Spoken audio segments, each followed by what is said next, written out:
And we are rocking and rolling here with you folks to the action. Number one ticket here for Crimson Tide football news. In my own words, yours truly, Stephen Smith of TDA. Happy to have you all in here checking out the show. Continue to hit that like button. Give us that thumbs up. Tap that like button right there.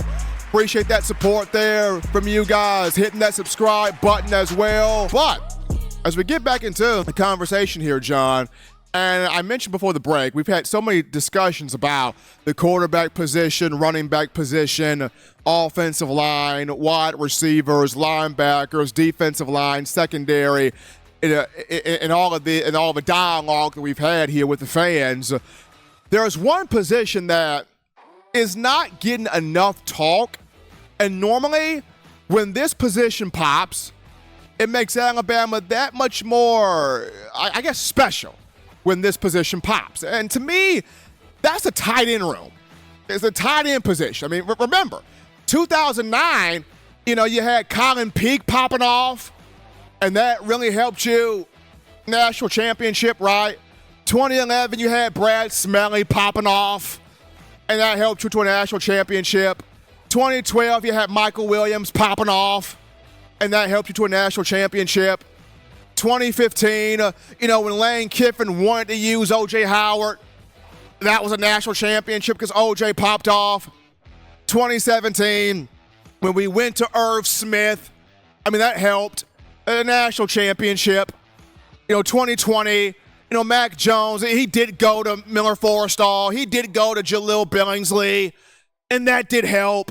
National championship right there. So we've seen where when Alabama has gone to the tight end position, when that group has been utilized, when that group has been made, a priority, if you will, Alabama has had a piece or an element to it that's made it more dangerous. So for Coach Joe Cox, who's in his second year for the Crimson Tide, coaching tight ends, Nick Saban referred to Joe Cox as one of the young, brightest offensive minds he's ever been around.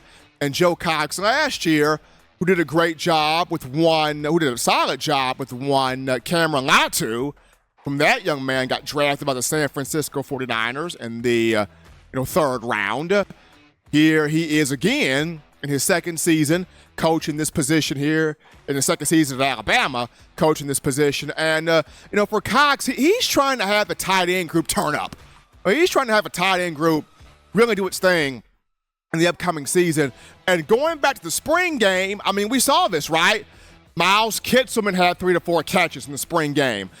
Danny Lewis Jr. had 3 to 4 catches. Amari Niblack had a couple of catches. C.J. Dupree had a catch or two. So the tight end room really kind of made its presence felt in the spring game. And starting this off with C.J. Dupree, he can do it all. Coach Saban mentioned this during the spring. He's a do-it-all tight end. He can catch out the backfield. He can catch from the tight end position with the hand in the dirt, coming out in a route. You can separate him out as a receiver. He'll run routes, make plays that way. Very, very good blocker. Can play H-back. C.J. Dupree can do it all. And he was not used a lot at Maryland. So he's got a lot of tread there on that tire because he was not used a lot for the Terrapins. And he can do everything. Prior to the spring game, there were so many reports that I got from scrimmages where he was targeted 15 times in this scrimmage. He was targeted 20 times in this scrimmage. He was used in a variety of ways on the field within the offense. So C.J. Dupree, you have a legitimate number one guy at that tight end position. But behind him, you look at Amari Niblack and Danny Lewis. Amari Niblack and Danny Lewis Jr., they both came in the 2022 class, Niblack and Danny Lewis. And both of these two have grown up. Both of these two have come alive. Both of these two, I think they learned a lot from the first year, and I think they're ready to have an explosive season in the coming fall. When you look at Niblack, he caught a touchdown pass last season, but once again, he's kind of that red zone target, if you will. Big red zone target. a guy that can run the routes, he can get open in the end zone, he can make plays, he can catch the football, big red zone target. And then when you look at Danny Lewis Jr. for a second here, he kind of has a lot of freakish athletic ability as well. He's gotten better with his blocking, gotten better with his routes, gotten better with his playmaking skill set. So we know Tommy Rees likes to use 2 tight ends, bare minimum, on the field at the same time. He could use 3, but we know at bare minimum at least 2. So Danny Lewis Jr., Amari Niblack, they've both grown. And then when you discuss Miles Kitselman and Robbie Oots, though a lot of us look at those two as more so blocking tight ends, they have the ability to catch the football as well. Spring game, Miles Kitselman had 3 to 4 receptions. Last season, Robbie Oots made his growth as a pass catcher. I know he didn't play in the spring game. He didn't play much at all in spring ball due to recovering from a little injury there, according to Coach Saban. But both of those two will be ready to rock and roll here, fall camp, the upcoming season. Going to be fun to watch what they do and how they contribute. But this is a very deep tight end room.